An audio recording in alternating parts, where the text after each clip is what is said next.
Բարև ձեզ սիրելի հայրենակիցներ, այսօր տաղավարում հյուրընկալել եմ քաղաքագետ Դեմոկրատական այլընտրանք կուսակցության նախագահ Սուրեն Սուրենյանցին։ Պարոն Սուրենյանց, շնորհակալ եմ, որ հրավերս ընդունեցիք։ Գիտեք, որ իրադարձությունները մեր երկրում այսպես միշտ շիկացած թեժ վիճակում են, եւ եկեք մեր այսօրվա զրույցը սկսենք այդ եկեղեցու դեմ արշավի վերջին դրվագներից։ Ինչ արեց ուրեմն վարչապետ Փաշինյանը, կեցավայր հրավիրեց այդ 10 եպիսկոպոսներին, որոնք այսպես շարքով կանգնած, ոմանք ասում են քելեխի սեղան ոնց որ լիներ, չգիտեմ ինչ լիներ, մի խոսքով աթոռը դրած, ստորագրեցին, ինչպես հանրությունն է ասում, ղազագիրը հերթական, այդ հայտարարության տակ Փաշինյանը ստորագրեց ՀՀ վարչապետ։ Հիմա նախորդին ճեպազրույցի ընթացքում Փաշինյանին ասում են ձեզ դրա համար, որ սահմանադրական կարգ եք դուք խախտում, դրա համար 10-15 տարի ազատազրկում է սպասում, ինչ ասում Փաշինյանն, ասում է, հա դե լավ, փարիսեցիություն չէի անելու, հիմա կա է գրեի ՀՀ քաղաքացի, բայց դա գիտեք, որ ես վարչապետ եմ, ոձես չեմ խաբելու, հիմա փարիսեցիություն չի։ Այդ որ օրվանից, պարոն Սուրենյան, սահմանադրությունը խախտելը բան է, էլի, ասենք sense փարիսեցիություն չէ, այս բացատրությունների տակ անգնում։ Նախ այդ տեսարանի մասին հայրենադավի եւ տիրադավների այդ ով որ եղել է քրեակատարողական հիմնարկներում շատ նման է, երբ որ ռեժիմնիկը կալանավորների հետ է հանդիպում եւ այդ տեսարանը շատ նման է այդ տեսարանին, երբ որ կալանավորներին աթոռ չեն տալիս եւ այլն, ռեժիմնիկն էլ խրատ է կարդում կամ ինչ-որ ձևով փորձում է ճնշում գործադրել։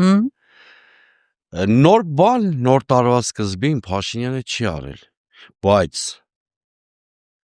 գրավոր մակարդակով հանցագործությունը ֆիքսել է։ Հանցագործության հետք է թողել։ Եթե միջև հիմա բանավոր էր խոսում, նույնիսկ անցած տարվա ընթացքում 2-3 ամիս արդարանում էր, որ ինքը որպես հավատացյալ է գնում այդ քայլին, ոչ որպես վարչապետ։ Արդարանում էր, որ ինչ-որ բաներ աշխատանքի ժամերից դուրս է անում եւ այլն։ Հիմա նա ուղղակիորեն ոտքերը սրբեց Հայաստանի սահմանադրության վրա, սահմանադրության 3 հոդված է խախտել, քրեական օրենսգրքի 2 հոդված։ Շատ ծանր մեղադրանքներով հանցանքի տակ է մտել։ Նրան կարող է վերագրվել այն հոդվածը, որը նա վերագրում էր Ռոբերտ Քոչարյանին օրինակ։ Սահմանադրական կարգի տապալում։ Եթե նույնիսկ չենք հասել այդ հանգրվանին, շատ մոտ է, ամենայն դեպս ինքը արդեն հանցագործության ուղղությամբ կոնկրետ քայլ արել, այդ գրավոր փաստաթուղթն է։ Գիտեք, երբ որ պետության ղեկավարի մասնակցությամբ ստեղծվում է մի հատ մարմին, համակարգող խորհուրդ, որը լիազորված չի այն առաքելությունը կատարել, որը հռչակվում է, այդ մարմինը այլ կերպ, քան կազմակերպված հանցավոր խումբ դժվար է կոչել։ Ես զուտ ասում եմ դեմոկրատական աշխարհին կալումով։ Բայց տեսակ ոնց արդարացավ, ասում եմ, իմ լիազորությունների մեջ օրինակ բրիֆինգը գրած է, որ մտնում է։ Սաղմոսներ, ուրեմն հաջորդ ասուլիսում կխնդրեմ Նիկոլ Փաշինյանին հարցնել, որ սաղմոսով է կարգավորվում Հայաստանի Հանրապետության վարչապետի լիազորություններն ու իրավական զսպումները։ Գիտեք, այդ կարելի է ընդհանրապես տականքի վերջի փրկողակը հայրենասիրությունն է, ամենածանր հանցագործություն արած մարդը չգիտես խի վերջի պահին խաչի մասին է հիշում։ Դա շոր հոգեվիճակ է, էլի, հանցագործություններ անողները շատ սիրում են Աստվածաշնչից մեջ բերումներ անել, իրենց արարքը հիմնավորելու, բացատրելու համար, որտեղ սպառիչ պատասխան չունեն։ Կա սահմանադրության շատ կոնկրետ հոդված, 17-րդ հոդված։ Այդ 17-րդ հոդվածը երկիմաստության տեղիք չի տալիս։ Շատ հստակ գրված է, որ տարանջատ են եկեղեցին ու պետությունը եւ այդ տարանջատման սկզբունքն էլ հայկական հայտնագործություն չի։ Այնքը շատ սիրում է խոսել եվրոպական ստանդարտներին Հայաստանի համապատասխանության մասին։ Այդ մի րոպե գրած է սահմանադրության մեջ, որ անջատ են, բայց Փաշինյանը Սուրբանա եկեղեցու բակում հայտարարեց հակառակը, ինքը կպցրել է արդեն։ Հիմա դրան էլ կգա։ Լաիցիզմի տեսությունն է դա կամ սկզբունքը, որը դերևս ֆրանսիացիք, եթե չեմ սխալում, 2004 թվին են ընդունել, հետո դա դարձել է եվրոպական քաղաքակրթության հիմք։ Եվ այսինքն դա աշխարհի որևէ նորմալ երկրում երկիմաստություն չի կարող առաջացնել։ Մեր մոտ էլ չի կարող առաջացնել։ Ընդ որում այդ հոդվածը առաջին հերթին կրոնական կազմակերպությունը պետության ոտնձգություններից ձերբազատելու մասին է, ոչ թե հակառակը, որովհետև օրինակ եկեղեցին չունի ուժային ստրուկտուրաներ, ռեպրեսիա կիրառելու լեգիտիմ լեգալ գործիքներ եւ այլն։ Հիմա գանք այդ Սուրբանայի բակում նրա հայտարարությունը։ Վերախմբագրեց սահմանադրությունը միանձնյա։ Այո, գիտեք, եթե դա այս կամպանիայի դիրույթում չլիներ նման հայտարարությունը, համազգային միասնության ծիրում ասված լիներ։ Ինչ որ շարժում լիներ համազգային բան։ Նախագահներից ով էլ այդ մասին ասեր ժամանակին, նրանք չեն կարող այդ նախադասությունը նույնիսկ լրագրողների մեծ մասի կողմից անտեսվելու էր, որտեղ երեք նախագահներից որևէ մեկը եկեղեցին պառակտելու կամ եկեղեցու գործերի միջամտելու կամպանիա չի արել։ Հետևաբար դա այլ ընկալում ունի։ Ոչ էլ ինչ-որ սևերի սպիտակների կամ բանի են բաժանել հասարակությանը։ Շատ վատ բաներ արել են երեք նախագահները, խնդիրը դրա մասին չի, բայց խոսում ենք հիմա եկեղեցու հետ հարաբերությունների մասին։ Բայց Փաշինյանի դեպքում դա խնդիր է, որովհետև տեսնում ենք ինչ ասում է, այն եկեղեցին հերցվածի տանելու այդ process-ի տիրույթում է ասում։ Նման հայտարարությունից հետո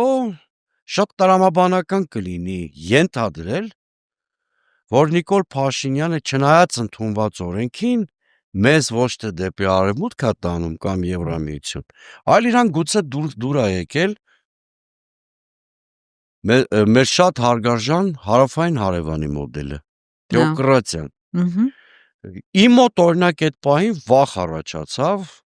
կամ լեգիտիմ կասկած առաջացավ, որ գուցե Փաշինյանը իրեն ուզում է հռչակել եկեղեցու գլուխ։ Նույնիսկ։ Որտեւ այդ իր հայտարարությունը այլ բացատրություն չի կարող ունենալ։ Նպատակը ո՞րն է։ Ասենք դարձավ եկեղեցու գլուխն էլ ինքը։ Գիտեք, այդ մի քիչ խտացրեցի, մի քիչ էլ սրեցի իհարկե։ Իր նպատակը, գիտեք, արտաքին մոտիվների մասին շատ են խոսում։ Ընդհանրապես Հայաստանի պես պրախատնոյ դվոր դարձած երկրում ոչ մի process չկա, որից արտաքին շահառուները չօգտվեն։ Ընդ որում դրանք միայն Ադրբեջանն ու Թուրքիան չեն։ Կաթողիկոսը խանգարում է այդ հանգամանքներում, ինքը ստիպված սենց Իրան միայն կաթողիկոսը չի խանգարում, ուղղակի կաթողիկոսն ու եկեղեցին ամենալուրջ ինստիտուտն են այդ առումով։ Ինքը ներքաղաքական կյանքի շնչառությունը շատ լավ ազգում Նիկոլ Փաշինյանը եւ 2000 վտանգ է տեսնում եկեղեցին կարող է համախմբել իրեն հակառակ ինչ որ գործընթացներ 2025-ի ապրիլ-մայիսից ինքը հասկացավ, որ եթե այս երկրում բոլոր ինստիտուտներին չենթարկացնի, մի օր մեկը կարող է վերարտադրվելու շանս 2026-ին չի ունենալու։ Հա։ Եվ ինքը սկսեց արդեն հեսա կլարանա մի տարին հետևողականորեն, ուղղակի մյուս ինստիտուտները ավելի թույլ իմունիտետ ունեն, նրանց դեմ պայքարը կամ ավելի շուտ է հաջողում, կամ այսքան մեծ ցնցումներ չի առաջացնում, որտեվ մյուսները համազգային կառույց չեն, կամ նման ավանդույթներ չունեն։ Բայց մի բան էլ հիշեցնեմ, պարոն Սուրենյան, ես դեժավի ապրեցի, երբ որ Սուրբանայի բակում այդ հայտարարությունը լսեցի, որովհետև կհիշեք, որ Ստեփանակերտի հրապարակում էլ ինքը միավորեց Արցախը Հայաստանի հետ, ասեց Արցախը Հայաստանը եւ վերջ, ու մենք տեսանք ինչ եղավ։ Հիմա ասում է եկեղեցին, պետությունը եւ վերջ, այսպես ասած, ու հեսա կտեսնենք ինչ է լինելու։ Իրականում ինձ թվում է երկու պլան ունի։ Առաջին պլանը դա վեհապարի հեռացումն է, բայց այնպես չի, որ դա ինքը բլիցկրիգով է պատկերացնում։ Ինչքան էլ Չենք ասած կհասնենք նրան, որ Սերժն է չէր ուզում գնալ։ Հասանք այնուամենայնիվ ինքը կրկնում եմ ներքաղաքական շնչառությունը շատ լավ է։ Բալամ բան եկեղեցի ինստիտուցիոնալ պառակտմանը հասնելն է, այդ դրանում ինքը հաջողել է։ Դրանում ինքը հաջողել է, որտեվ ինչքան էլ մենք այս տիրադավներին որակումներ տանք, շատ արդարացի, այնուամենայնիվ նրանք 56, արդեն հիմա 55, որտեվ սրբազաններից մեկը մահացավ, 55 Բարձրաշան հոգևորականներից 11-ն է։ 11, այո։ Այո, արդեն 11 է, սա ինստիտուցիոնալ պարակման մասին խոսում է։ Եվ չի կարող վեհապարը կարգալույծ անել նրանց եւ անցնել առաջ։ Ես ունեմ նման չմտածված շտապողականության չի գնա։ Դե չգնաց միջև հիմա ու զարմանում են մարդիկ։ Հիմա ես բացատրում եմ ինչի չգնաց է։ Միևնույնն է, եթե նա այդ քայլը անի, եկեղեցապատկան տարածքները այդ ոչնչություններից չի կարող ազատել այս պահին։ Ինչի՞, հո իրանց հորտնից չեն բերել այդ տարածքները։ Դու գիտեք, նույնիսկ մի հատ քահանա չազատեց, ոչինչ չեն կարողանում անել, որտեղ գտնվում է Խուժանի ու ոստիկանության։ Դե ոստիկանական համակարգով։ Այսինքն Նիկոլ Փաշինյանը հենց դες բանի է սպասում։ Ձեզ շատ պարզ ասեմ, որ կաթողիկոս իրանց կարգալույս կանի, ու այդ կարգալույսների միջոցով, քանի որ հայաստանյան թեմերի մեծամասնության ղեկավարներն են դրանք, 13-ից 7-ի ղեկավարները, չէ՞։ Կրճակի նոր եկեղեցի կաթողիկոս կընտրի եւ այլն եւ այլն։ Կաթողիկոսը չի ուզում այդ առիթը տա, ամենայն հավանական։ Եթե տենց ֆիկտիվնի կեղծ կաթողիկոս պիտի ընտրի, էլի կարող է կանչել իր կեցավայրը 10-ին։ Ի վերջո դրան է տանելու, ի վերջո ինքը դրան է տանելու, բայց պրեսինգը խորացնելու է, էլի մարդիկ կարծում եմ բան կանեն, Նիկոլ Փաշինյանի թրիտակով կանցնեն, եկեք իլյուզիաներով չապրենք, որտեղ մեր կոմպրոմատների այս դարում դասի մի մասն էլ շատ մեծ որակներով չի փայլում, առնվազն ցավոք ու հենց այս դեպքերը ցույց տվեցին, որ եկեղեցի ռեֆորմի կարիք ունի, բայց ոչ Նիկոլ Փաշինյանի փնտրի միջամտությամբ ու ոչ իշխանության միջամտությամբ։ Մյուս կարևոր հայտարարությունը, որ նա հնչեցրել է Սուրբ Աննայի բակում, նախ ասեմ, որ Սուրբ Աննայի այդ միջոցառումը մի 3 շերտով սիմվոլիզմի բան ուներ իր մեջ։ Որը Առաջինը նրան շատ պետք էր, որպեսզի այդ ցույց տա, որ դա Սուրբ Աննա եկեղեցու բակ այլևս ընդդիմադիր հավաքատեղի չի։ Բագրատ Սրբազանի, Այդտեղ գտնվում է Երևանյան նստավայրը կաթողիկոսի հարևանությամբ։ Նաև այդ հանգամանքը կար։ Առնվազն այս երկու խիստ սիմվոլիկ բաները գոյություն ունեն։ Իսկ ինքը քանի որ հիմա սիմվոլիզմը կրեդո դարձրած առաջնորդների վեստոց է, այդ սիմվոլիզմը իր համար սկսում է նշանակություն ձեռք բերել։ Թուրքական քաղաքականությունը սիմվոլիզմը սիմվոլիզմի շատ մեծ տեղ է տալիս։ Մյուս շատ վտանգավոր հայտարարությունը, որը իրան իջացրեց 90-ականների դեղին մամուլի խմբագրի մակարդակից, չնայած ինքը չի էլ բարձրացել այդ մակարդակից, հայտարարությունն էր, որ հայ առաքելական եկեղեցին հենարան է Հայաստանի պետության դեմ։ Այո։ Գիտեք, շատ դժվար է բանականություն առողջ մարդու ընդունում, որ առանց երկիր մատնանշելու, առանց փաստ ու ապացույց ներկայացնելու կարելի է նման լուրջ մեղադրանք հասցեագրել։ Բայց արևմուտքին սրանով չէր կանչում, այսինքն ինքը ուզում է արևմուտքի համար էր անում։ Այո, ակնհայտ էր, որ դա կանչում է, որ իր այսինքն արշավին 2-15 միլիոն որ եվրո։ Այո, հիբրիդային պատեր, հա։ Բայց սա արտառոց երևույթ է։ Որովհետև ինքը ըստ էության լրտեսական ցանց լինելու մեջ է մեղադրում եկեղեցու վերնախավին առնվազն մեղադրում առանց քրեական գործեր հարուցելու։ Սա գիտեք, սա որևէ լուրջ մարդ ու օտարերկրացու եվրոպացու սա պատմենք, ուղղակի շոկի մեջ են այս մարդիկ։ Բայց քրեական գործը իր համար ինչ խնդիր է։ Դու չտեսնի քրեական գործը կհարուցել։ Արդեն լուրջ խնդիր կա։ Քրեական գործի պարագայում ինքը այլևս չի կարող գոյություն չունեցող ԽՍՀՄ եւ գոյություն չունեցող ՊԱԿ-ը վկայակոչել։ Պետք է ասի Ռուսաստան եւ ՖՍԲ։ Իսկ ստեղ արդեն շատ լուրջ խնդիրներ են։ Ինքը հիմա պայքարում է գոյություն չունեցող երկրի եւ գոյություն չունեցող ՊԱԿ-ի դեմ, եթե նույնիսկ Եզրաս Սրբազանին վերագրվող փաստաթուղթը ճիշտ է, եթե նույնիսկ ճիշտ է, կրկնում եմ։ Դրա համար լրտեսության մեղադրանք չեն կարող հասցեագրել Եզրաս Սրբազանին, որտեվ 1986 թվականին Եզրափ Սրբազանը համագործակցել է իր երկրի հատուկ ծառայության հետ, ինչպես իդեպ առանց քաղաքական եւ բարոյական որևէ հետևանքի ենթարկվելու Արարատ Միրզոյանը համագործակցել է ընդ որում հաստատված Հայաստանի Հանրապետության ազգային անվտանգության ծառայության հետ։ Հետևաբար հերիք է գլուխ արտուկի Նիկոլ Փաշինյանը, այս երկրում բանական մարդիկ մնացել են։ Բոլորը Հələ մի հատ քո թիմի գործակալներին հանի քաղաքապետ չեն։ Իմիջիալոց դրան էլ երևի պիտի անդրադառնան, որովհետև աճացնում են խուլիգանախմբեր։ Ես մի ինֆորմացիա ունեմ, որ վարչապետի մակարդակով կամ առնվազն տարածքային կառավարման նախարարի հրահանգվել է բոլոր համայնքապետերին կամ իրենց ազդեցության տակ գտնվող համայնքապետերին հետ այսու կիրակի օրերը խափանել կանոնիկ պատարակները Թալինի քաղաքապետի օրինակով։ Այսինքն ստեղծվում է խուլիգանախմբեր, որոնք ամբողջ իշխանության բնականոն ընթացքը եկեղեցու բնականոն արարողությունները,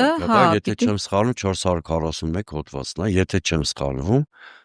կրոնական կազմակերպության գործունեությունը կամ ծիսական կարգը խոչընդոտել։ Ու դրա անունը կդնեն հավատացյալներն են ոտքի ելել, դե տեսել են ինչ կարգի բան է եկեղեցին, դուրս են եկել եկեղեցիից, ասենք սրանք սղացնել են մակարդակով, դա լեգիտիմացրել է։ Ինքը ինչ է անում, տեսեք, մի հատ բան է ասում, օրինակ, որ ինձ հարցրեցին, տեսնես քեզ ով էր տես բան հարցնում։ Կամ այդ ոնց է, որ քեզ ոչ թե Թոշակից,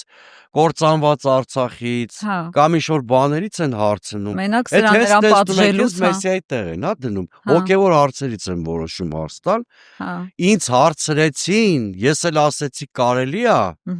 Խոսույթի մակարդակով արդեն լեգիտիմացրել է, որ ասենք Թալինի քաղաքապետի կերպարի մեջ ոչ թե խուժան տեսնենք, այլ ասենք մոլերանք հավատացյալ։ Իդեպ մի երկու անգամ ասել եմ, չնայած գիտեմ արդեն նեղացել են մեսիջները հասել է, այդ մարդու հայրը, հորեղբայրները մեր պայքարի ընկերներն են եղել 2000-ականներին դեմոկրատիայի, մարդու իրավունքների համար են պայքարել, փաստորեն ցույց էր, կեղծեր։ Ստացվում է, որ մի քանի հոգի մնացինք այն 2000-ականներին դիմությունից, որ չհաշտվեցինք, այսինքն իրանց համար խնդիրը փաստորեն ոչ թե դեմոկրատիան է եղել, այլ Ռոբերտի փոխարեն Ռոբերտ լնելը, կամ Սերժի փոխարեն Սերժ լնելը։ Փաստորեն տենց է ստացվել։ Ոչ թե իրանք դեմոկրատիայի են ձգտել, մենակ իրանց չի վերաբերում, շատ ավելի ընդհանրական մի խոշոր կուսակցության էլ է վերաբերվում, որին նախկին անդամն եմ եղել ես, իրանք էլ հետները իմ հետ միասին, փաստորեն բոլորը սուտ ա եղել, ոչ մի արևմտյան արժե համակարգել, ոչ մի դեմոկրատիա էլ չի եղել։ Ինքը լեգիտիմացնում է փաստացի, արդեն հասկացել ենք էլի ես տրամաբանությունը։ Իմիջիալոց ես մի հատ դիտարկում եմ արել։ Կարևորը կարողանա Նիկոլ Փաշինյանը իր պոտենցիալ զոհին ներկայացնի որպես ռուսական գործակալ։ Դրա հետ հակառուսական ալիքը բարձրացնի։ Օրինակ, եթե մեկին ինքը կարողանա կարել ռուսական գործակալի պիտակ, ուղիղ եթերում այդ մեկին ուտի, Դերձեն չեն հանի։ Կայականասը ծափահարելու է եւ ոչ չունելու է հայկական ժողովրդավարությունը։ Այդպիսի բան է, որովհետեւ այնտեղ Բրյուսելում հիմա հաստատվում է մոտավորապես մի քիչ կոպիտ բառ ասեմ, բայց եվրոֆաշիզմ, այդպիսի պատկերացում ունեցող մարդիկ են, ընդ որում այդ գնահատականները մի քիչ այլ ձևով, բայց ավելի սուր։ Ես չեմ տվել 6-ն է տվել Մյունխենի համաժողովում, Միացյալ Նահանգների փոխնախագահ, հետո Միացյալ Նահանգների ազգային անվտանգության նոր ռազմավարության տեքստում խոսում են եվրոպական էլիտաների հակաժողովրդավարական վարքագծի մասին, խոսում են Ռումինիայի, Մոլդովայի ընտրությունների մասին։ Դե պարզ է, որ կենտրոնացած են իրանց շահերը ունեն։ Այսինքն եվրոֆաշիստների սատելիտն է Նիկոլ Փաշինյանը, դրա համար ասում եմ ինքը կարա հիմա ուղիղ եթերում նույնիսկ մարդ ուտի։ Ուղղակի շոր մի հատ ապացույց պիտի գտնեն, որ այդ մարդը ռուսական կապեր ունի։ Պարոն Սուրենյանց, քիչ առաջ ասեցիք ձեր խոսքում, որ քեզ ով էր այտենց հարց տվել, ով էր հարցրել։ Մենք օր-օրի ավելի ենք զարմանում Փաշինյանի Հիսուս Քրիստոսի հետ համեմատություններից, այն օրն էլ ներողություններ խնդրում Քրիստոսից, նրան մենակ թողնելու համար։ Այդ Քրիստոսը երբ էր մնացել Փաշինյանի հույսին, որ մենակ էր մնացել ու մի հատ ներողություններ էր սպասում Փաշինյանից ու իր թիմից։ Չի հասկանում եք, ինքը համարում է, որ ինքը Հիսուսի ու մեր եկեղեցու միջանկյալ օղակն է։ Միջնորդն է, հա։ Միջնորդն է։ Դրա համար ով էլ լինի կաթողիկոս, պիտի ասել էր, չէ՞, մի անգամ էլ ես իմ աշկերով անաղարտ պիտի տեսնեմ, հավանեմ ու այդ իր աշկերով, հոգու աչքերով անաղարտ էին, որ այդ անաղարտության ու բարոյականության պայքարի մեջ ինքը հոգևոր օլիգարխ Կճոյանին գտավ։ Հա։ Բանը իրա բառապաշարով ասեմ, որովհետև բանը մի հատ էլ կոռուպցիայի կանխարգելման հանձնաժողովը թույց դիտողություն անի, ոչինչ ես էլ եմ հաշվետու անց, այն Դոմփող Արմանին գտավ, կամ այն բանին Վազգեն Միրզախանյանին, այսինքն այդ բոլոր մարդկանց մասին պատմություններ կան, չէ՞, բանի Նավասարդ Կճոյանը Բենթլի Սամոն, իր լեզվով ասենք, Բենթլի Սամոն։ Հրեշ էր դարձել, որ ոչ թե նախկին իշխանությունները իրան փչացնում, Նավասարդը նախկին իշխանությանն էլ ասել է փչացնի։ Հա, իր համբավով։ Իր համբավով, ելուր մնաց, հետո այդ ապա քաղաքականացված մարդնց ման եկավ Նավասարդին գտավ, հա։ Հանրապետականի բոլոր միջոցառումների անբաժանելի մասնակիցներ։ Այսինքն գոնե Նավասարդ Կճոյանը, գոնե այդ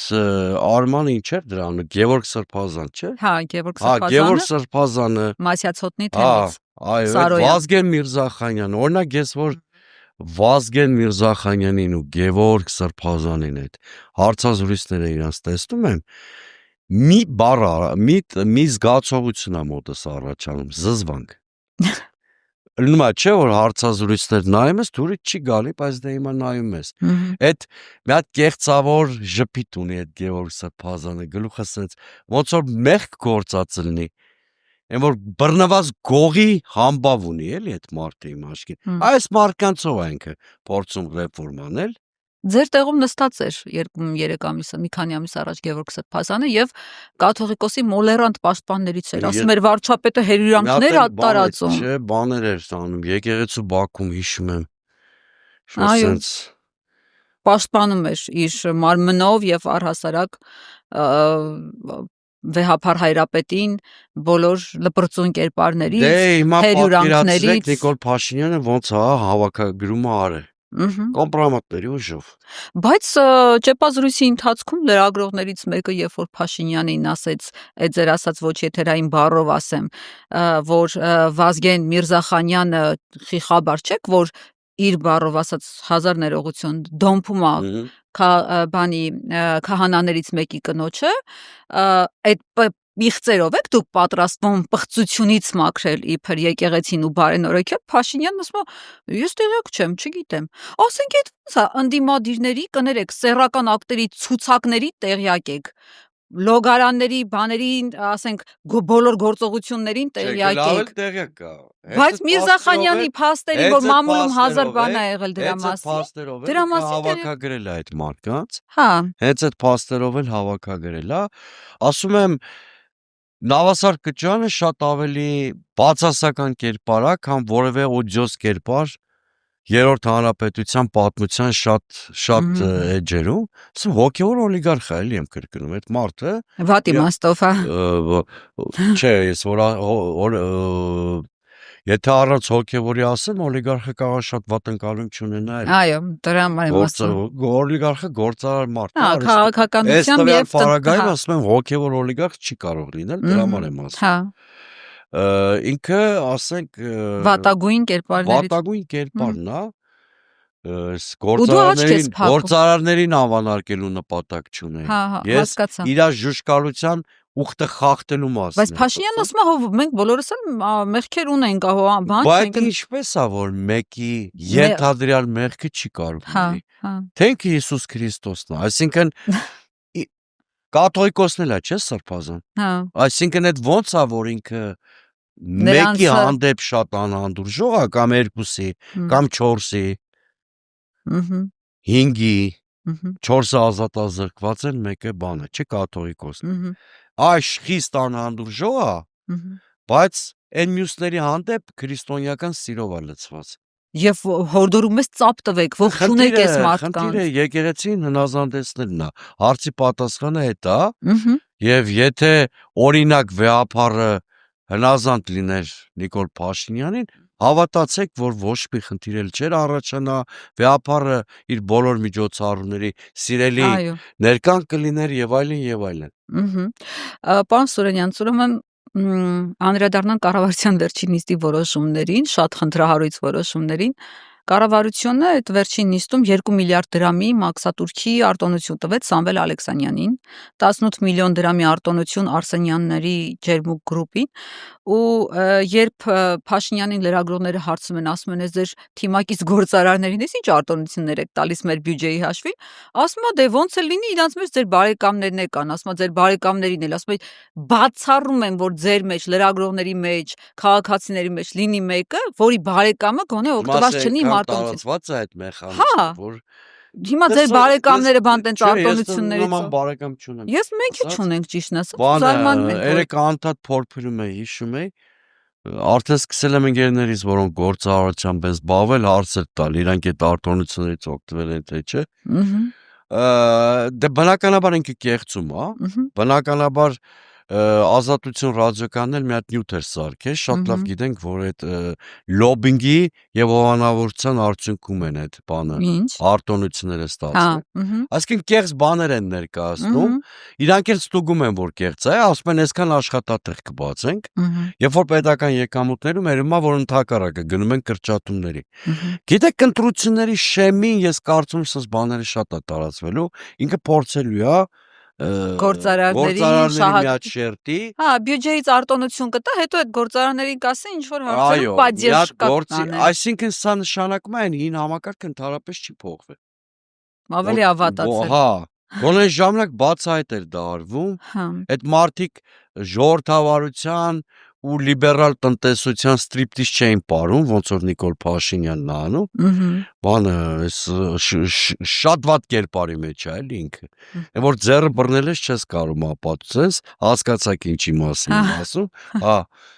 այդ կերպարի մեջ է մտել, էլի, որ խայտարակություն է էլի իրականում։ Կամ երեկվա մյուս իր հայտնագործությունը, բանից պարզվում է 7 տարի Սերժ Սարգսյանի անվան պետհամարանի շոու։ Այո, ես պիտի անդրադառնայի դրան։ Բայց հիշում եք ինքը երբ որ այն թրաշով ժամանակները որ նոր էր դարել վարչապետ ինչ ասեց, ասում է ես հանել շպրտել եմ այդ համարները, գոլդ համարները, խառը համարներ են վերցրի, ես ձեզանից շարքային քաղաքացի եմ, ես ձեզանից մեկն եմ։ 3 միլիոն վարչապետեր են։ Հա, բա հիմա ասում է բանն է, ՍՍՆԴ դե գիտեք Սերժ Սարգսյանի հետ էր ասոցացվում, հոն ՆՓ չէի դար։ Բա լատինատար է, պարզ ասենք կամ այդ ուրեմն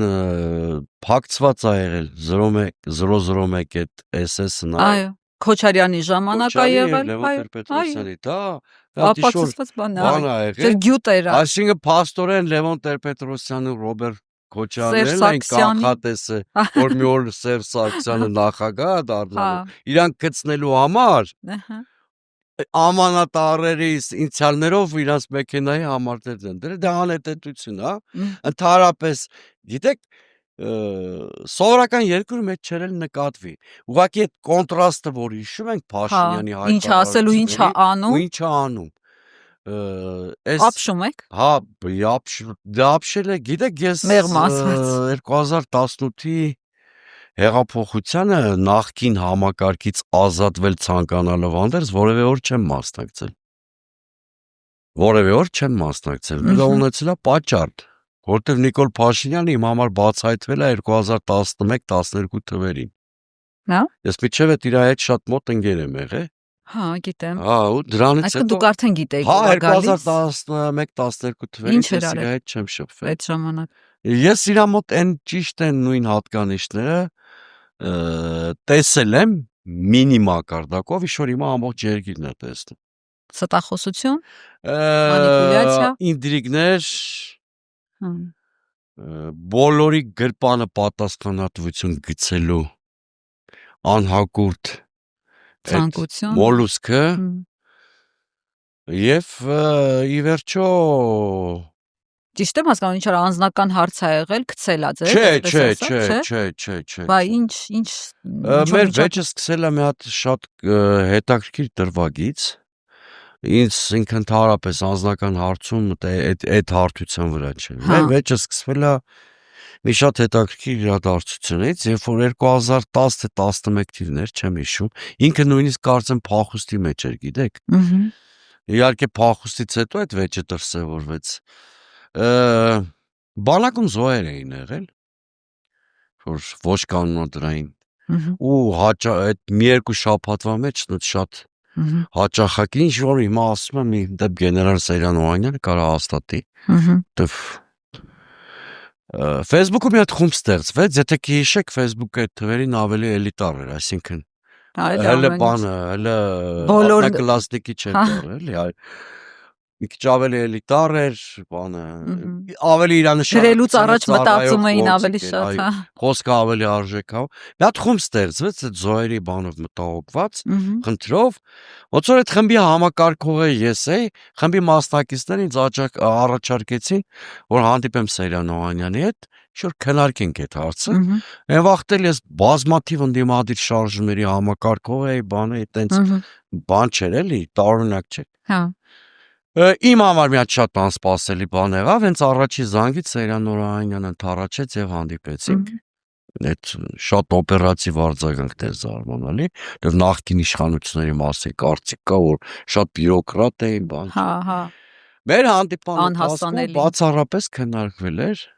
բացառապես իմ ու Սեյրան Օհանյանի հանդիպան ժամանակ քննարկվել էր բացառապես բանակին վերաբերվող այդ դեպքերին, նույնիսկ բանակին չէ, այդ դեպքերին վերաբերվող հարց։ Ընդ որում Սեյրան Օհանյանը ասում էր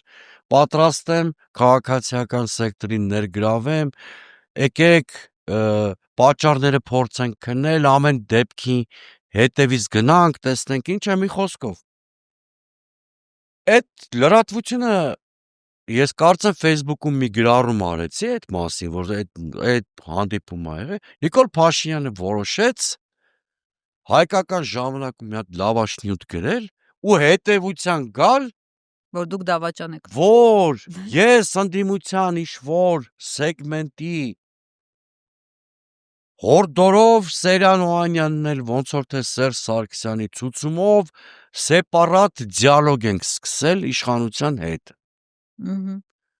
Երբ որ այդ հանդիպմանը ընդհանրապես նախագահների անուն չի քննարկվել, ներքաղաքական։ Գիտեք, այս տպավորություն ես ստացա իր հոդվածից, ոնց որ ես 11 կամ 12 թիվներ էլի այդ թվերն են։ Այս տպավորություն ստացա իր արձագանքից, ոնց որ ես հանդիպել էի ոչ թե Հայաստանի Հանրապետության պաշտպանության նախարար ու Արցախի ազգային հերոս Սեյրան Օհանյանի հետ, այլ Ադրբեջանի նախարար Աբիևի հետ։ Իմ մոտ տես տպավորություն առաջացավ, տենց ինձ մեղավոր զգացի էլի իրա։ Ու ես հասկացա, որ ինքը ինտրիգային բնավորություն ունի, հետո այդ ավելի ամրապնդվեց 2012 թվականից, երբ որ բոլորս տեսանք, որ ինքը ՀԱԿ-ի քվոտայով մանդատ ստացավ ու թռավ, այդ բոլոր բաները իմ աչքի առաջ ա եղել, դրա համար ես 2018-ին երկակի զգացում ունեի, ուրախ էի հին համակարգի հեռացման համար եւ շատ վատ էի զգում այն հեռանկարից, որ կավա Նիկոլ Փաշինյանը կա իշխանության։ Իմ միջայլոց առաջին մարդկանցից մեկն էր, որ իշխանափոխությունից արդեն մի ամիս հետո շատ բացահայտ տեսել եք արդեն։ Չէ, բացահայտ հակադրվել եմ իրան հրապարակային մակարդակում։ Այն վաղտ 2-3 հոգի էինք, ես հիշում եմ շատ ուժեղ թիրախավորման։ Այդ էյֆորիայի շրջանում, Գեներալ Մամելի ձերբակալության օրն ա եղել, որը շատ բաց իմ կարծիքը արտահայտել եմ։ Ոչ պոպուլյար այն ժամանակ։ Ոչ պոպուլյար, ու չեմ էլ ափսոսում արածիս համար, բացահայտ ասեմ, այդ թիրախավորվեցի եւ այլն։ Հետո այդ ավելի խորացավ կովիդի ժամանակ, հետո խորացավ, երբ որ պարոն Ծառուկյանին ձերբակալեց, այսինքն Այսինքն դուք մեղքերի թողության այդ բանը չունեք, այդ կարիք են, որ ասում են, վայ, դա խարանա իմ կենսագրության մեջ, ես չպետք է ձեռս ջարդվեր, ոտս ջարդվեր չգնա, այդ պահերը չունեք, դուք չեք արել։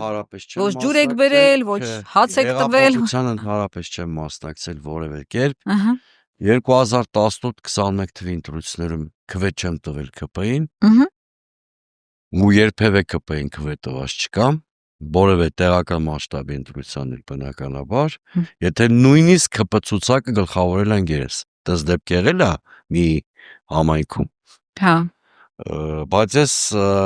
իրա դեմ եմ աշխատել։ Պարոն Սուրենյան, դուք մի դրվագ նշեցիք, որ Իրան Օհանյանի հետ հանդիպումը այդպես լավաշի առիթատվել, նյութերի առիթատվել, այն ժամանակ այդպես էր, երբ որ Սերժ Սարգսյանի մոտ ինչ որ մեկը գնար ձերք սեղման մի հատ նկար տեսնեին, Սերժի հաճախորդ, չգիտեմ, այս բաները տարածում էին։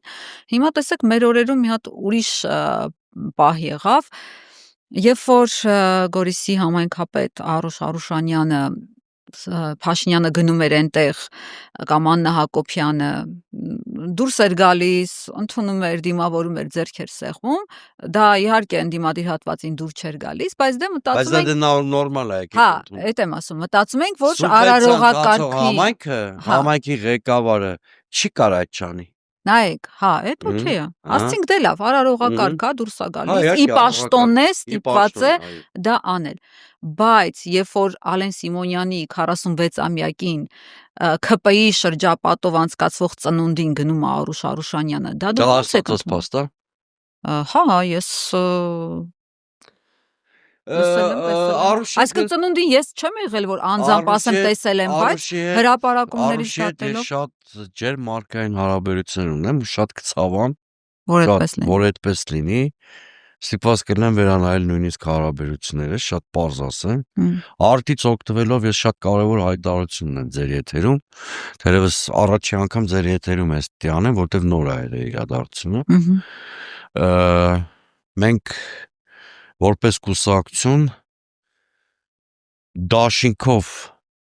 2021 կամ 22 թվականին 21 երևի դաշինքով աջակցել ենք Արոն Խաչատրյանին Վարդենիսի համայնքապետի ընտրություններում, ընտրվել է համայնքապետ, շատ երկար ժամանակ ԿՊ-ական ճնշումների դիմադրում էր, դա էլ ասեմ։ Բայց մասնակցում էր։ Հիմա ես ուզում եմ պաշտոնապես հայտարարեմ, որ Արոն Խաչատրյանը այլևս մենք որպես թիմ որևէ պատասխանատվություն չենք կրում այլևս այդ մարդու գործունեության համար, որ որևէ մեկը, որ նման կարմիր գիծ կանցնի ոչ մարդկային, ոչ բարոյական, ոչ քաղաքական հարթության վրա այլևս մեր ճանապարհ չունի անցնելու։ Թռել է։ Գիտեք, ինքը մեր քաղաքական թիմին շատ ինտեգրված էլ չի եղել, որ ասեմ, այ քաղաքական թիմին դավաճանեց, ինքը բարոյական արժեքների է դավաճանել։ Խոսալ եք դրանից հետո։ Ես դրանից հետո իր հետ չեմ խոսել։ Նույնիսկ հարկ չեմ համարել խոսել, որովհետև տեսանյութով ես տեսել, այսինքն որևէ բացատրություն այս դեպքում իմ համար ընկալելի չի կարող լինել, դրա համար չեմ էլ խոսել։ Օրինակ այդ ձեռք սեղմումները ես ինքս եմ ընդդիմադիր համայնքապետերի պաշտպանը։ Ես ինք, որովհետև համայնքապետի վրա չի վարչապետ փոխելու առաքելությունը։ Իմ ձախողումը ես իրավունք չունեմ բարդեմ ընտրված համայնքապետի վրա, որովհետև համայնքապետերի բյուջեի 60%-ը սուբվենցիաներից է ձևավորվում։ Եթե իրանք այդ արարողակարգի կանոնները չպահեն, ուղղակի չեն կարող իրենց համայնքը արդյունավետ կառավարել։ Ես չեմ կարող մարդուն դրդել, որ իր համայնքը արդյունավետ չկառավարի։ Տապալման տանի, ինչա թե բանը։ Ոչ մի համայնքապետ պարտավորված չի մասնակցել այդ բանին։ Ծնունդներին, կնունդներին, ծնունդներին եւ մյուս բաներին։ Դա արդեն լրիվ ուրիշ հարթություն է։ Կամ էլ ինքը թող հրապարակավ օրինակ հայտարարի, որ Ալեն Սիմոնյանը իր անգերն է եղել, բայց այդ դեպքում ինքը ընդդիմադիր որևէ ուժի կողմից աջակցություն չէր ունենա, վստահաբար էլի, որովհետև էլի եմ կրկնում, ես էլ ունեմ ընկերներ, որոնք դժբախտաբար մնացել են այն ճամբարում, հիմա այդ մարդկանց հետ իմ հարաբերությունները կամ պարտադրողական է, երբ որ ինչ-որ ընդհանուր առիթներ առնում ստիպված մասնակցում են, ենթադրենք ուղարկավորություն։ Հա, դե հա։ Հա, այդ դա համար ասեցի պարտադրված էլի։ Կամ էլ ընդհանրապես չկա զրոյական մակարդակի վրա։ Այդ մարդկանց թվում է, բանը ես ու Սասուն Միքայելյանը քիչ ճանապարհ ենք կանցել իրար հետ։ Ու ընկերություն չենք ունեցել ու ջերմ պահեր մեր ընկերության մեջ չի եղել։ Բայց հիմա բարեբայլուս չկա։ Հիմա ընդհանրապես բարեբայլուս կա, երբ որ տենց ինչ-որ տեղերի ստիպված տեսնում ենք իրար հետ, բարեբայլուս կա։ Էն էլ ասեմ, որ մենք նույն գյուղից ենք։ Բացի ամեն ինչը, արմատով ես այդ գյուղից եմ։ Բայց որ իշխանությունը եկավ, Սասուն Միքայելյանը այդ իշխանությունը խարկը դրեց։ Դրա համար ես հիմա այդ չէ, բայց այն փուլերում ես իր այդ ընկերությունը շարունակել եմ անել։ Այն փուլերում, երբ որ ինքը որտեղ այն փուլերում կամ այդ իշխանությունների բնույթն է այդպես է, կամ այն վաղ տես բաները չկար, կներեք, այս գծերը քաշած չէր։ Մարդը հանրապետականի հետ եղել է, բայց իր սկզբունքները պահել է, բարոյական նորմեր չի տրորել եւ այլն եւ այլն։ Հետո ինչ Շարմազանով Էդուարդը, Աշոտյան Արմենը իմ 20-25 տարվա ընկերներն են։ Մենք ոչ մի անգամ անկախ մեր քաղաքական դիրքավորումներից բարոյական նորմեր չենք անցել։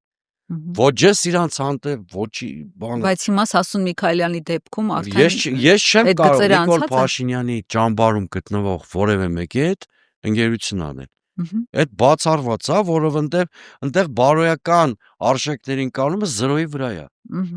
Եթե մարդը արդեն այդտեղ դերևս շարունակում է տեղ մնալ, խնդիր կա ուրեմն։ Իմ ու իր ընկալումների մեջ այնպիսի կոնտրաստ կա, որ հնարավոր չի պատկերացնել ու հնարավոր չի այդ մարդու հետ շարունակել ընկերություն անել։ Բայց պարոն Սուրենյանց ընտանիքում մարդուկին են իրար բազմաթիվ տես դեպքեր ես գիտեմ, ես իշխանության մեջ գիտեք, որ օբյեկտիվորեն ես բազմաթիվ ընկերներ եմ ունեցել, որտեղ իրանցից շատերը 2000-ականներին հա ճանապարհ եք անցել միասին։ Մենք ճանապարհ ենք անցել, չնայած շատերը չէ։ Դե որ շատ անկեղծ ասեմ, Արայք Հարությունյանին եմ ճանաչել, Արադ Միրզոյանին եմ ճանաչել, Սասուն Միքայելյանին դե արդեն ասեցի, բանը Նիկոլ Փաշինյանին, մյուսները այնքան էլ չեն եղել, որ 2000-ականներին շատ ճանաչվեն, էլի։ Արայք Հարությունյանին ինչ դրվագներով եք ճանաչել։ Այդ մենք հիմա շարժում կար, բանի չէ, 2008-ի համազգային այդ պայքարը, այդ հիմա շարժման մեջ է։ Հա, հասկացա։ Անտեղ էլի մարդիկ կան, որոնց այդ ճանապարհ եմ անցել,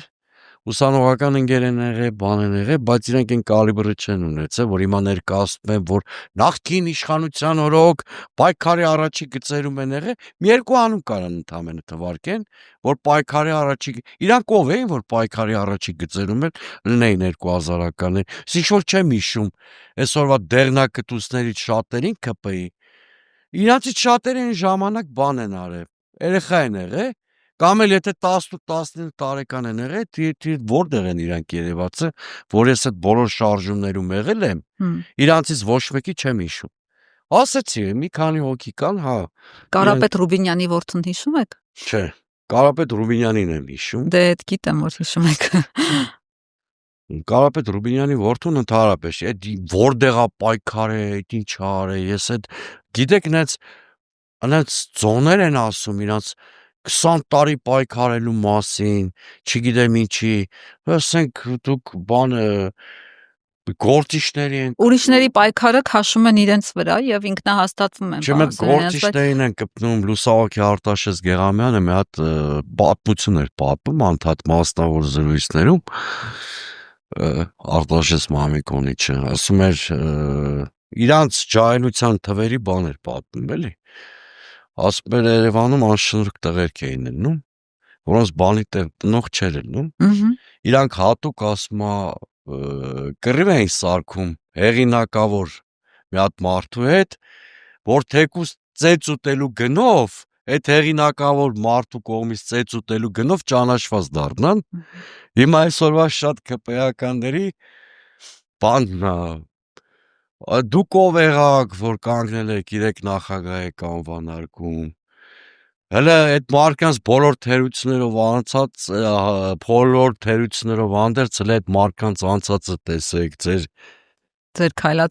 քայլածը տեսեք, ասենք, չգիտեմ էլի, ուղղակի абսուրդ է։ Գիտեք, կարելի է Լևոն Տեր-Պետրոսյանին, Ռոբերտ Քոչարյանին, Սերժ Սարգսյանին շատ բաներում քննադատել։ Ես արել եմ այդ հատկապես երկրորդ, երրորդ նախագահներին։ Բայց որ նայում ես ինչ կարգի դուրս պրծուկներ ու պատահականություններ են այսօր այդ մարդկանց, ոչ թե քննադատում, այլ սևացնում։ Մրոտում անիմաստ, հա։ Մոտը շատ բնական ուզում ես ակամայից պաշտպանել եւ դառնալ նրանց փաստաբանը։ Մարդկանց հա պաշտպանել, որովհետեւ բանը չի կարելի էլի, այսքան դեգրադացնել հասարակությունը, հասարակական քաղաքական հարաբերությունները։ Մանավանդ որ իրանցից շատերը այս օրինակ Գևորգ Պապոյանը։ Հա, նախկին հանրապետական։ Սերժ Սարգսյանի վեստնոցների մոտ վեստնոց ա եղել։ Հա։ Նախկին հանրապետական, չէ՞։ Չէ, այդ վեստոց, որ ասացի, շատ վիրավորական իմաստով չասեցի։ Հաստատ ինքը Սերժ Սարգսյանի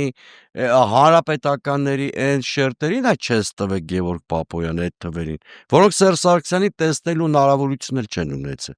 Ահա։ Այդ իմաստով ասեցի։ Հա, հասարակ ներքին օղակներից։ Նախարար մարդ է հիմա։ Չէ, բա ինչ ա խոսում։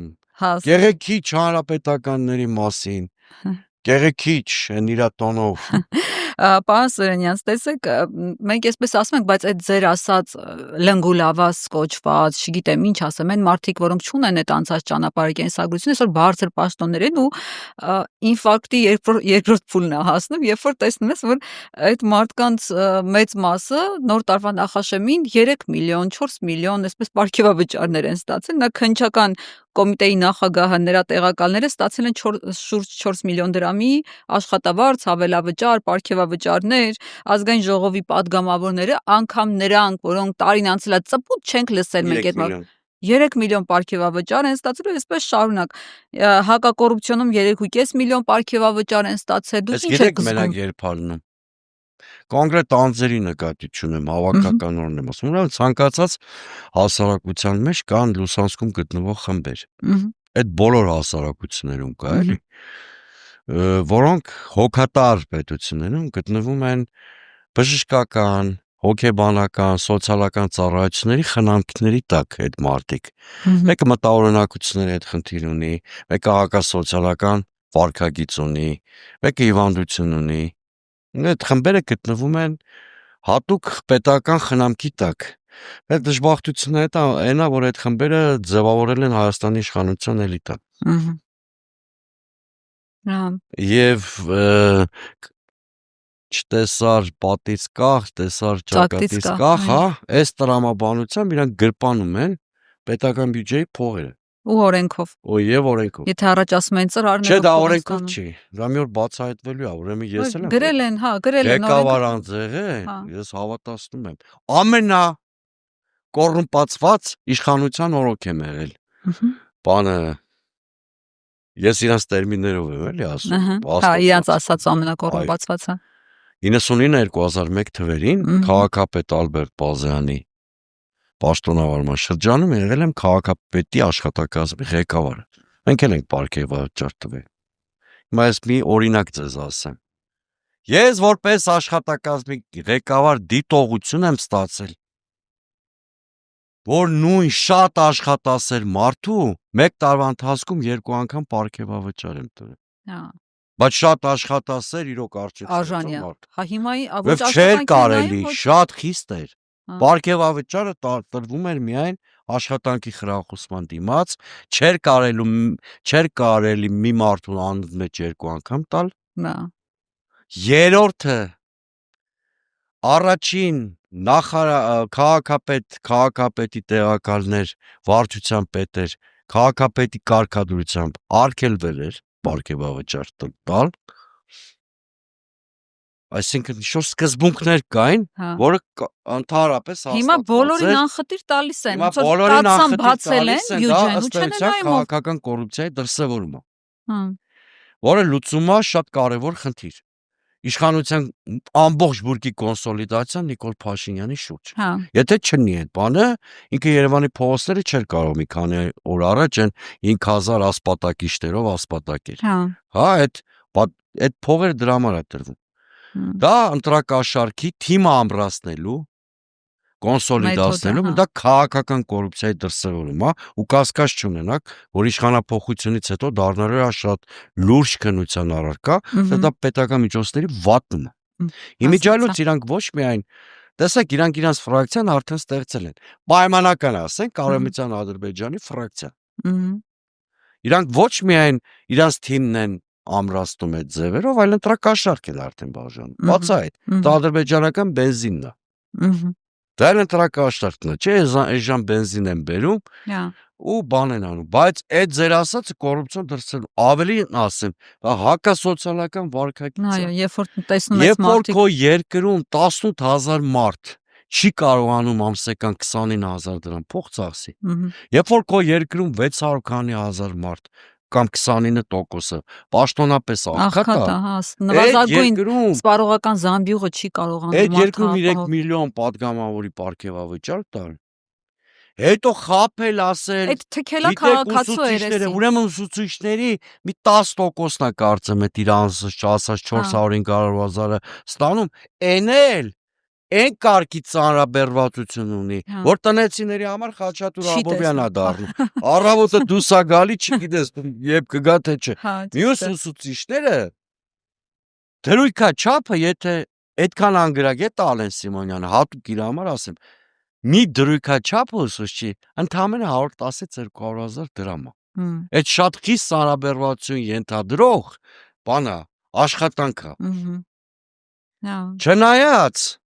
իրանք երևի գնահատում են իրանց ուսուցիչներին, որտեվ եթե իրանց ուսուցիչները լավը լինեին, այսքան բռակ չէր առաջանալի երկրում։ Պարզ է, պարոն Սուրենյան, ամփոփելով մեր զրույցը, այսքան սխալներով հանդերձ, ամեն օր տեսնում ենք կառավարության նիստերը նայում ենք, ջղայնանում ենք, էլ թոշակառուների հետ կապված ինչ ասում, ասում 20000 դրամ էլ տա մեկա ջերուցման վրա է ծախսելու, ասենք, այնքան բաներ է ասում, այս իր ամբողջ պարգևատրումներով, թերություններով, սխալներով, պարտությունով հանդերձ կընտրվի Փաշինյանը։ Տեսեք, դուք շատ կարևոր հարց եք տալի։ Իրականում ես շատ կուզեի, որ ձեր հարցին կարողանայի համոզիչ ոչ ասել, բայց շատ ընդդիմադիր գործիչներից ես տարբերվում եմ, դրա համար մեկ-մեկ ընդդիմություններ եմ խնդիրներ ունենում, այն բանով, որ միշտ ուղղախոս եմ եւ զիգզակով չեմ բացատրում բան ասելիքս։ Գլխավոր ինտրիգը կայանում է մասնակցության մակարդակի մեջ ընտրողների։ Պասիվ հատվածը կմասնակցի, թե չէ։ Եթե ընտրությունների մասնակցի 30-40%, միջև 45% իշխանությունը մեծ շանսեր ունի վերարտադրվելու, որտեղ այդ պարագայում ադմինիստրատիվ ռեսուրսի եւ ռեպրեսիաների տեսակարար կշիռ էլեկտորալ կառուցվածքում մեծ կլինի եւ դա կբերի վերջո իշխանության վերարտադրության։ Եթե Նիկոլ Փաշինյանը եթե ընդդիմությանը հաջողվի ընդդիմության ասելով ի նկատի ունեմ այն 4-5 բևեռների, որ արդեն տեսանելի են, ֆիգուրներին կարևոր։ Այ 4-5 կոնսոլիդացիոն կենտրոն կա, անկախ դրանք դաշինք կասեն, կուսակցություն կասեն, բոլոր սոցհարցումները դա ցույց են տալի։ Նույնիսկ կարող եմ նշել 5 ընդդիմադիր 5 կոնսոլիդացիոն կենտրոն կա։ Կարևոր չի, որին է սիրում, ինչ է անում։ Ուրեմն Սամվել Կարապետյանի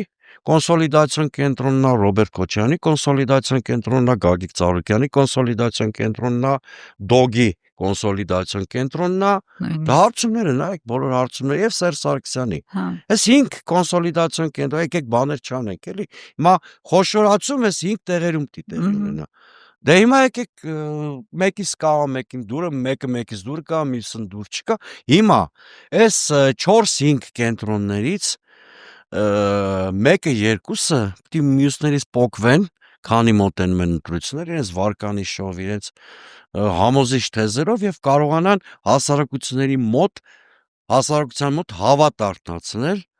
որ իրավիճակը փոխվի։ Այո, որ գնան ընտրության։ Հենց դա տեղի ունեցավ։ Միասնական ցուցակման այդ լրիվ դատարկ խոսակցությունը կարող է 4-5 բլոկով լինել, վերջը Գյումրիում շատ լավ այդ բան եղավ, չէ՞։ Համոզվեց հասարակությունը, որ կարա լինի բանը։ Հա, որ վերջում միավոր։ Այս դեպքում ասում են, բա դե չտեսակ Գյումրիում ինչ եղավ։ Տեսանք, բայց Գյումրիի բանը կոպիտ ասած հանրապետության Վարդանիկին հետո բռնող չի լինելու։ Հասկացաք երևի ինչ եմ ասում։ Այսինքն բանը, եթե բանը արդեն եթե արդեն ընտրվեց, միացան ընտրվեց, ելով Ղարաբանանի, հա։ Այս եթե 2-3 արդյունավետ այս ֆորմատները, կենտրոնները ձևավորվեն առաջիկա 1-2 ամսում եւ հասարակության տրամադրությունները փոխեն եւ 50%-ից ավել մասնակցություն եղավ, ոչ մի բան Նիկոլ Փաշինյանին չի փրկելու։ Ոչ մի մոլդովական մոդել, ոչ մի բան այդ դեպքում հայ ժողովուրդը պատմական հաղթանակ կտանի։ Նիկոլ Փաշինյանին էլ սիրունք փաթեթավորենք, ուղարկենք Կայա Կալասին որպես օժիտ։ Պարզ է, շնորհակալ եմ այսօրվա զրույցի համար, պարոն Սուրենյան։ Սիրելի հետևորդներ, իմ հյուրը Դեմոկրատական այլընտրանք կուսակցության նախագահ, քաղաքագետ Սուրեն Սուրենյանցն էր։ Դուք բաժանորդագրվեք մեր ալիքին եւ Patreon-ին, կհանդիպենք մյուս շաբաթ։ Ցտեսություն։